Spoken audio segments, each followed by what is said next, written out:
A keni menduar ndonjëherë se një ushqim që e konsumoni pothuajse çdo ditë, mbase edhe tani që po shikoni këtë video, mund të jetë duke ju shkatëruar zorrët në heshtje, pa shkaktuar asnjë dhimbje të fortë në moment. Njerëzit shpesh fajsojnë stresin e përditshëm, lodhin e akumuluar nga puna, gjenetiken apo thjesht moshën për problemet e tyre shëndetësore. Kush nuk është ankuar të paktën një herë për një bark të fryrë si tullumbase pas buke? Kush nuk ka vuajtur nga gazat e tepërta, një lodhje pa shpjegueshme sa po mbaron vaktin, apo probleme me lëkurën si puçrat dhe ekzema që nuk ikin me asnjë krem? Por e vërteta që nuk ja thonë në për reklama është krejt ndryshe. Ekziston një grup ushqime shumë specifike, të cilat industria moderne ushqimore na i shes si të shpejta, të shijshme dhe ndonjëherë madje guxon t'i paketojë me etiketa ku shkruhet të shëndetshme ose dietike. Në realitet, këto produkte brenda mureve të zorrëve tuaja veprojnë fjalë për fjalë si një letër zmerile. Ato krijojnë mikrogërvishtje, vrasin florën tuaj bakteriale dhe ju bllokojnë metabolizmin. Në këtë video të detajuar, ne do të zbulojmë me emra të saktë se cilat janë këto ushqime specifike që duhet t'i hiqni urgjentisht nga shtëpia juaj, nëse doni të shpëtoni një herë mirë nga rrethi vicioz i barkut të fryrë. Gjithashtu do t'ju tregoj se si mund të riparoni zorrët tuaj në kohë rekord, me vetëm disa ndryshime të thjeshta dhe të lira që mund t'i bëj kushdo. Qëndroni me mua deri në sekondën e fundit të kësaj video, sepse rreziku numër 1 ndodhet në një produkt që me siguri 90% për jush e kanë në frigoriferin e tyre pikërisht tani, dhe që e konsideroni si krejtësisht të padëmshëm. Para se të futemi në detajet e rëndësishme dhe të zbulojmë këtë armiq të fshehur, ju ftoj të bëni një veprim të vogël por shumë të rëndësishëm. Shtypni butonin subscribe poshtë videos dhe aktivizoni zilën e njoftimeve. Çdo ditë në këtë kanal do të publikojmë video të tilla të gjata të bazuara në fakte, me sekrete që industria ushqimore dhe farmaceutike nuk dëshiron që ju t'i dini. Faleminderit që jeni pjesë e komunitetit tonë. Përpara se të shkojmë te lista konkrete ushqimeve që duhet shmangur, le të kuptojmë anën shkencore të këtij problemi në mënyrë shumë të thjeshtë. Diçka që mjekësia funksionale po e vërtet më të madhe vitet e fundit është: zorrët nuk janë thjesht një tub elastik që shërben për të kaluar dhe përpunuar ushqimin që fusim në gojë. Ata janë pas një dyshim truri juaj i dytë. A dini se 90% e serotoninës, që është hormoni i lumturisë dhe i qetësisë, nuk prodhohet në kokën tuaj, por prodhohet pikërisht në zorr. Kjo është arsyeja pse kur keni probleme me zorrët, ju nuk ndiheni thjesht keq nga stomaku, por jeni pa qef, keni ankth, nervoz dhe luhatje të tmerrshme të humorit. Brenda sistemit tuaj tretës jetojnë me triliona baktere, viruse dhe këpurdha. Ky komunitet gjigant njihet me emrin mikrobioma e zorrës. Kur këto baktere janë në ekuilibër perfekt, ku të mirat dominojnë mbi të këqijat, ju jeni si një makinë e vajosur mirë. Keni energji të jashtëzakonshme, lëkurë që shkëlqen, një metabolizëm që djeg çdo gjë dhe një sistem imunitar që nuk dorëzohet para asnjë virusi. Por çfarë ndodh kur ju konsumoni ushqime të gabuara ditë pas dite? Ndodh një fenomen shumë i rrezikshëm që quhet sindroma e zorrës së çpukët. Për ta imagjinuar më mirë, mendoni sikur muret e brendshme të zorrës tuaj janë si një sisë shumë e dendur, një rreth mbrojtëse që lejon të kalojnë në gjak vetëm vitaminat, mineralet dhe molekulat e vogla ushqyese. Kur ju e bombardoni këtë rrjet me kimikate, konservues, pesticide dhe element agresiv artificial, kjo sit fillon e dëmtohet. Qimentoja që mban të bashkuar qelizët e zorrës fillon e shkrihet dhe krijon disa vrimza dhe qarje të vogla mikroskopike. Nëpërmjet këtyre vrimave të hapura, gjithçka që supozohet të dilte jashtë trupit si mbetje, fillon dhe kalon direkt në qarkullimin tuaj të gjakut. Po flasim për baktere të dëmshme, toksina dhe pjesë ushqimesh të patretura mirë. Kur trupi juaj sheh këto substanca të huaja që notojnë në gjakun tuaj, ai futet menjëherë në gjendje alarmi dhe lufte. Sistemi juaj imunitar lëshon një sulm masiv për të shkatërruar ato, dhe kështu ndizet ajo që quhet inflamacion kronik sistemik. Ky inflamacion nuk qëndron i mbyllur te stomaku juaj, ai udhëton nëpërmjet gjakut në të gjithë trupin, nga koka te këmbët. Kjo është arsyeja vërtet pse ju ndini sikur ju puputën gjunjët dhe ju vjen gjumë sa po hani drekën. Kjo është arsyeja pse keni mjegullim të trurit, ku nuk përqendroni dot në punë apo harroni ku keni lënë qelçat. Dhe kjo është arsyeja pse nuk humbini dot peshë në zonën e barkut, edhe nëse mbani dieta të rrepta. Ju nuk jeni duke shëndoshur nga dhëjami i tepërt.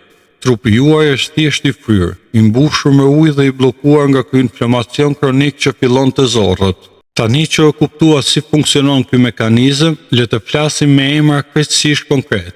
Cilat janë këto ushqime që njerëzit i konsumojnë çdo ditë pa ditur dëmin që po i shkaktojnë? Kam përzgjedhur 4 kategoritë më të rrezikshme që gjenden në çdo shtëpi. E para, ushqimet e procesuara dhe miellat e rafinuar. Në këtë kategori të parë hyjnë produkte si buka e bardhë, biskotat, patetinat, picat e ngrira dhe të gjithë brumrat e gatshme që blini në përfura apo paketime të mbyllura. Gjatë procesit industrial, këto drithëra zhvishen plotësisht nga lëvozhga, që do të thotë se u hiqen të gjithë fibrat natyrale, vitaminat dhe mineralet. Ajo që mbetet është thjesht një pluhur i bardhë niseshte. Por dëmi më i madh nuk është ky. Për t'i bërë këto produkte që të qëndrojnë të buta, të shkrifta dhe të mos prishin për muaj të tërë në raftet të dyqaneve, industria shton emulgator artificial dhe një gluten shumë të modifikuar. Kur kjo mas mbërrin në zorën tuaj, ajo shndërrohet në një lloj ngjitësi të dendur. Ajo krijon një stres mbi muret e zorrës duke bllokuar totalisht përthithjen e ushqyesve të tjerë dhe duke e bërë ushqimin preferuar i baktereve të këqija që shkaktojnë kalbëzim, gazra dhe fryerje të dhimbshme. E dyta, vajrat e rafinuar bimor. Kini kujdes maksimal këtu. Vaj lule diellit, vaj misejt, vaj sojës dhe vaj palmës që përdorin masivisht për të gatuar, për të skuqur apo që gjenden brenda çdo ushqimi të gatshëm, janë një nga helmet më të mëdha për shëndetin e zorrëve. Këta vajra nuk nxirren duke i shtrydhur me dorë si vaji i ullirit. Ato kalojnë në procese të rënda industriale me temperatura jashtëzakonisht të larta dhe trajtohen me solvent kimik si heksani për të zbardhur dhe për të hequr erën e rëndë natyrale. Ky proces i shkatron plotësisht ato dhe i mbush me acide yndyrore të dëmshme omega 6. Kur ne gatuajmë me këto vajra, ato fjalë për fjalë djegin dhe shkrin mukozën mbrojtëse që vesh zorrët tona. Ky është shkaktari numër 1 i inflamacionit të enëve të gjakut dhe i krijimit të vrimave në zorë. Zëvendësimi i tyre është hapi i parë që duhet të bëni që sot. Konservuesit dhe nitrati i natriumit në mishat e përqësuar, sallamet e ndryshëm, prosciutot e paketuara dhe mishi i konservuar në kuti. Shumë njerëz i konsumojnë këto produkte çdo mëngjes ose u japin fëmijëve, duke menduar se po marrin një vakt të shpejtë plot me proteina. Por e vërteta është se këto misha janë të mbushur me nitrate, nitrite dhe sasitë të tmerrshme kripe të rafinuar. Këto substanca kimike përdoren nga fabrikat për 2 arsye: për t'i dhënë mishit atë ngjyrën rozë artificiale që të duket i freskët dhe të parandalojë rritjen e bakterëve që mishi të mos kalbet për muajt e tërë. Studimet e shumta shkencore kanë vërtetuar se këto nitrate janë jashtëzakonisht toksike për qelizat që përbëjnë murin e zorrëve. Ata veprojnë si një lloj dezinfektuesi agresiv brenda stomakut tuaj, duke vrarë pa dallim miliona baktere të mira probiotike dhe duke lënë zorrët të pambrojtura përballë infeksioneve. Ëmbëlsuesit artificial. Ky është ndoshta mashtrimi më i madh dhe më i përhapur i epokës sonë. Shumë njerëz që duan të kujdesen për linjat, që kanë probleme me diabetin, apo thjesht nuk duan të marrin kalori të tepërta, zgjedhin të blejnë pije me gaz zero sheqer, kosa dietik, ëmbëlsues pluhur që përmbajnë aspartam, sukraloz dhe acesulfam kaliumi apo saharin. Mendimi i parë është, nuk ka sheqer pra është i shëndetshëm, por trupi juaj nuk gënjehet dot kaq lehtë.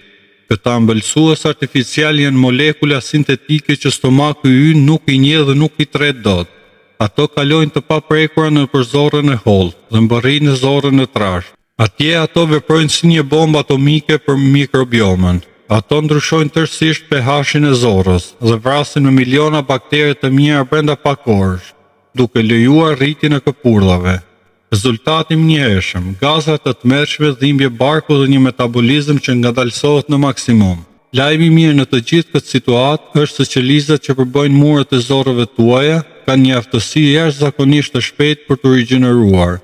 Ato ndorron dhe riparohen plotësisht pothuajse çdo 3 deri në 5 ditë. Kjo do të thotë se ju ndaloni menjëherë putjen e këtyre helmeve në trup, sistemi juaj do të fillojë menjëherë procesin e vetëshërimit. Këtu janë 3 hapa të thjeshtë, praktik dhe shumë të lirë që duhet t'i zbatoni që nga dita e nesërme. Hapi i parë: pusni ushqimet e fermentuara natyrale. Kosi i bërë vetë në shtëpi me far të gjallë, kefiri i vërtet dhe laka turshi. Janë ari i pastër për sistemin tretës. Ato janë të mbushura me miliarda probiotik të gjallë, që do të ripopullojnë zorrën tuaj me ushtar të fortë. Hapi 2: kaloni vetëm te vaj ulliri ekstra i virgjër. Hiqni çdo vaj tjetër nga shtëpia dhe përdorni vetëm vaj ulliri të shtypur në të ftoftë, qoftë për sallata edhe për gatim në temperaturë normale. Ai përmban polifenole dhe antioksidant që veprojnë si një balsam qetësues mbi muret e dëmtuara të çkukura të zorrëve. Hapi 3: ushqeni bakteret e mira me fibra probiotike. Bakteret tona të mira kanë nevojë për ushqim që të rriten. Ushqimi i tyre preferuar janë fibrat që gjenden tek hudhra, qepa thjesht, mollët me gjithë lëkurë dhe të shëra. Duke ngrënë këto çdo javë, ju i fortësoni ato në luftën kundër inflamacionit. Sistemi juaj tretës dhe zorrët e tuaja janë pasqyra vërtet e gjithë shëndetit tuaj. Nëse ju kujdeseni për to, trupi do t'ju shpërblejë me energji të pashteshme. Një peshë ideale pa vuajtur nga uria dhe mbi të gjitha me një mendje të kthjellët dhe të mpretë.